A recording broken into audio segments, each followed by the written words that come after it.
At the close of World War II, most American veterans returned from the battlefield looking forward to settling down to a peaceful life.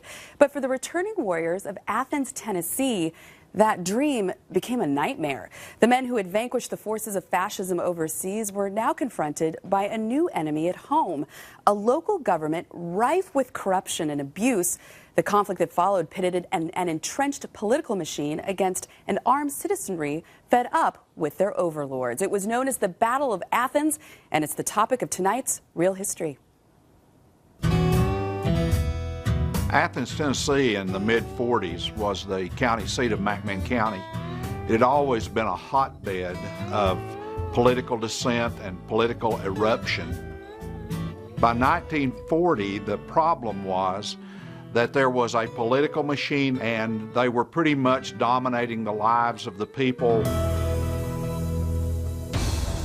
People that would come through town on buses or trains could be regularly pulled off and beaten up, accused of some crime and thrown into jail.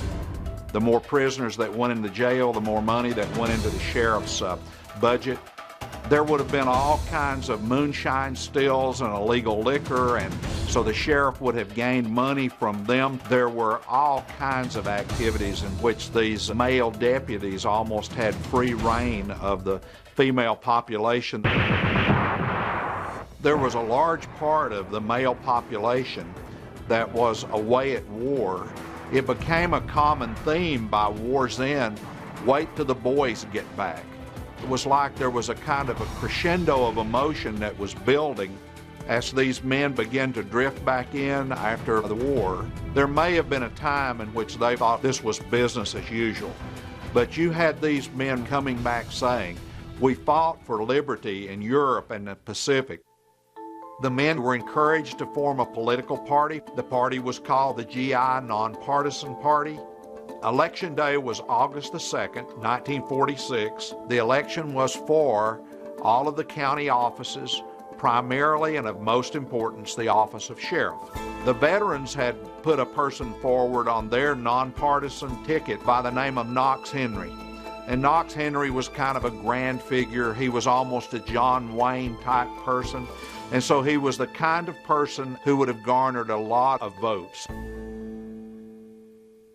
Now, that being said, the political establishment kept saying to themselves that all they had to do was to control the ballot boxes.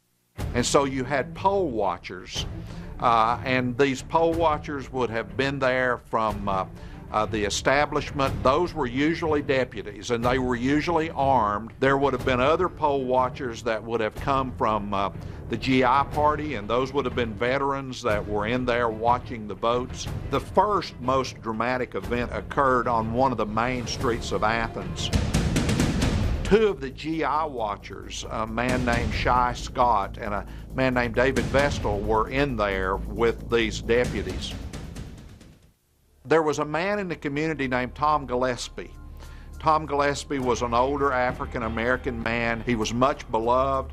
He was highly respected. Immediately, these tough, ugly deputies feel like that's someone that they can easily not let vote. And so they push him back. And Tom Gillespie, very heroically, determines that he is going to vote. Finally, he's warned that if he doesn't leave, he's going to be shot. And at that moment, he says, "I've come to vote. It's my right." And one of the deputies produces a gun and shoots Tom Gillespie on the spot.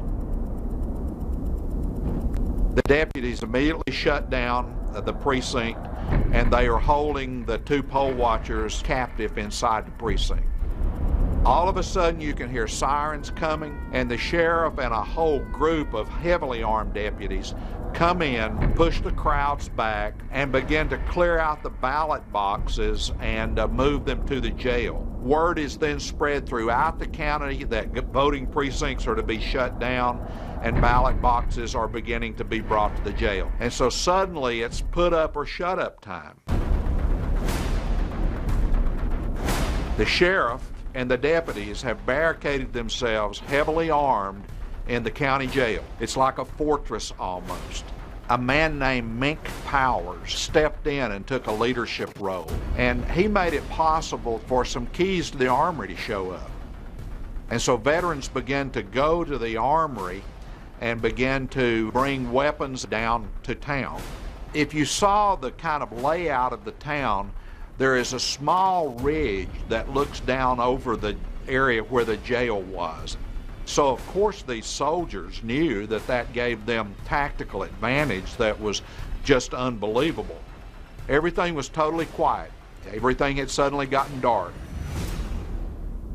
And gunfire erupts from the jail. That firing goes on for probably about 3 hours. I mean, it was like the Alamo almost in our TV images. A veteran that had been involved with munitions in the war taped together several sticks of dynamite. The dynamite blew off the whole front of the jail. And all of a sudden the people in the jail believe this thing's been raised to a new level. So you literally have a white flag that is rigged and stuck out of the jail windows, and the people in the jail surrender. By the time that the next morning occurs, the veterans, the people from the business community in town, they were able to count the votes. The election was not even close. The Veterans GI Nonpartisan Party won by a majority. The legacy of these events are manifold. By the time that you get to the political events of 1948, there are numerous events like what happened at Athens that are repeated across the country.